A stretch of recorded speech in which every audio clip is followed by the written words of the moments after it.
तो मित्रों, अब हम जानते हैं नीति निदेशक तत्व और मूल अधिकारों में अंतर। मित्रों, नीति निदेशक और मूल अधिकारों में बहुत बड़ा अंतर है। कभी कभी मित्रों इन दोनों के टकराव की बात भी हमारे सामने आती है। मित्रों, ये प्रश्न उठ जाता है कि नीति निदेशक तत्व और मूल अधिकारों में कौन सा बड़ा है। तो मित्रों, इनमें कोई भी बड़ा नहीं है। ये दोनों ही जो हमारे संविधान के महत्वपूर्ण जो प्रबंध है, नीति निदेशक तत्व और मूल अधिकार, दोनों ही एक दूसरे के पूरक है। और इस बात को स्पष्ट करते हुए सर्वोच्च न्यायालय ने निर्णय दिया मित्रों मिनर्वा मिल्स एंड विवाद में 1980 में बताया कि मूल अधिकार और नीति निदेशक तत्वों में कोई भी चीज़ जो है वो बड़ी नहीं है, दोनों ही एक दूसरे के पूरक है। तो मित्रों, जानते हैं नीति निदेशक तत्व और मूल अधिकारों में अंतर। मित्रों, अंतर की बात करें तो नीति निदेशक तत्व जो है वो परिवर्तनीय नहीं है। न्यायालय द्वारा इनमें कोई भी हस्तक्षेप नहीं किया जा सकता।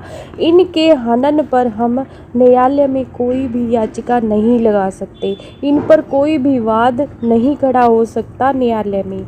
ये न्यायालय में नहीं ले जाई जा सकते।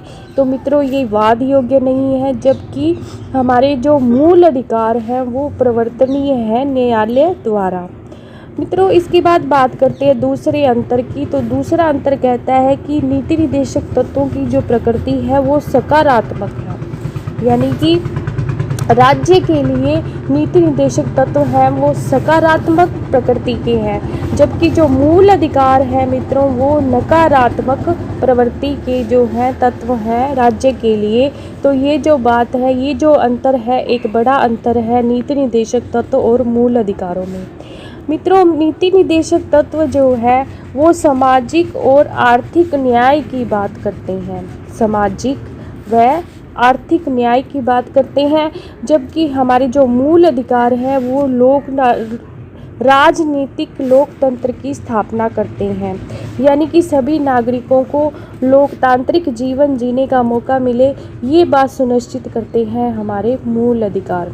मित्रों, नीति निदेशक तत्वों की बात करें तो इन पर कोई भी प्रतिबंध नहीं लगाया जा सकता, अत्यंतिक प्रतिबंध नहीं लगाया जा सकता, क्योंकि मित्रों इनको लागू करना राज्य की इच्छा पर निर्भर करता है।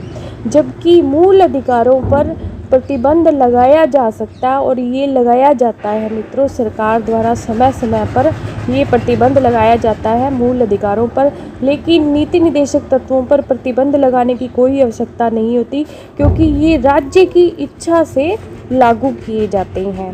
मित्रों, नीति निदेशक तत्वों को कभी भी स्थगित नहीं किया जा सकता, स्थगित नहीं किया जा सकता। जबकि मूल अधिकारों को स्थगित कर दिया जाता है आपातकाल के दौरान। मित्रों, अनुच्छेद 20 और 21 को छोड़कर सभी जो मूल अधिकार हैं वो आपातकाल की उद्घोषणा होते ही स्थगित हो जाते हैं।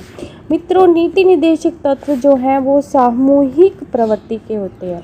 सामूहिक यानी कि सभी पर समान रूप से लागू, तो सभी के लिए है नीति निदेशक तत्व।